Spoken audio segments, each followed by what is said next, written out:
Hello guys, I'm only doing this really because I feel it's important that somebody on the internet counteracts draft science, disinformation, and that's why I'm going to do this. His phrase now is the exposure zone.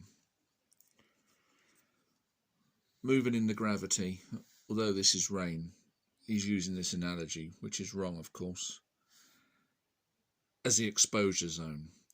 So this would be the exposure zone,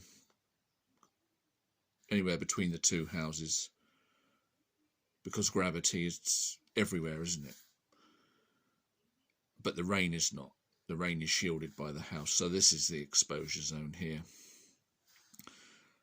And remember, we're going over this is important because he says the fact that the car rolls 4 times as far, 4 times the distance, by going twice the velocity, is purely down to the fact that it's moving through the gravity faster.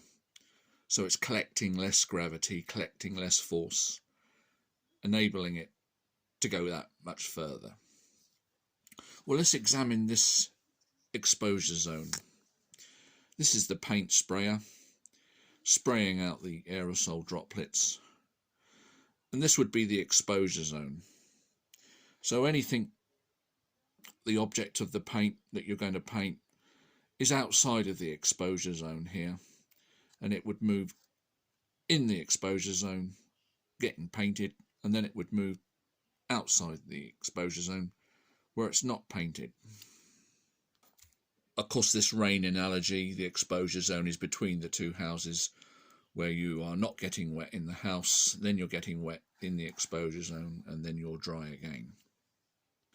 Another one he uses is the sunbather, and the exposure zone to the radiation would be anywhere that you can catch the sun rays. Outside of the exposure zone would be anywhere that there is shade.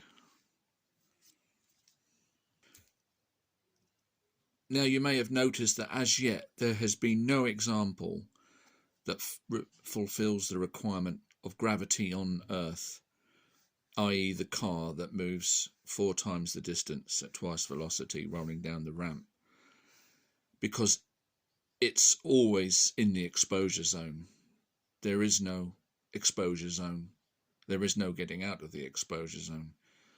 So where's the example that he uses for the Earth's gravity? The only example used for the Earth's gravity is the rocket flying past a planet. But of course this again has the exposure zone. This we could call the exposure zone here.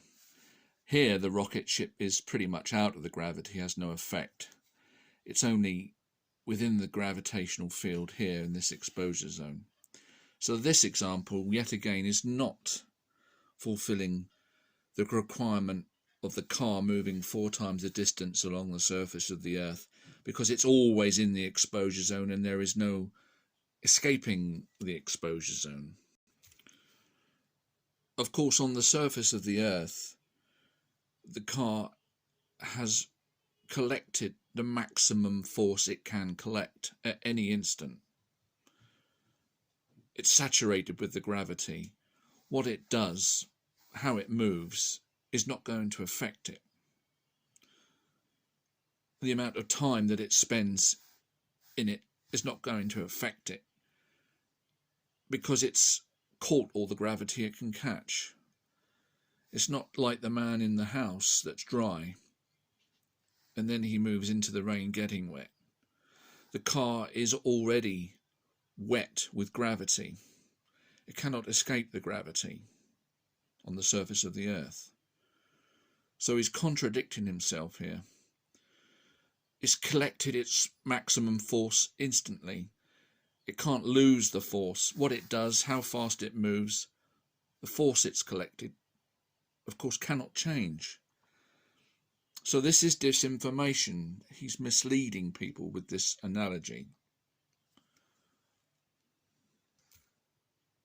You see, the time in the rain here is important. If he comes out of the house in the dry and the man is in the rain for a second, He'll get so wet. If he was in the house being dry and he came out and spent 10 seconds in the rain, he would be 10 times as wet. But the car is in the gravity constantly. It's already maximum wet. It's caught as much of the force as it can. What it does, how fast it moves, where it goes here will make no difference. How much time it spends here will make no difference. It's saturated with gravity.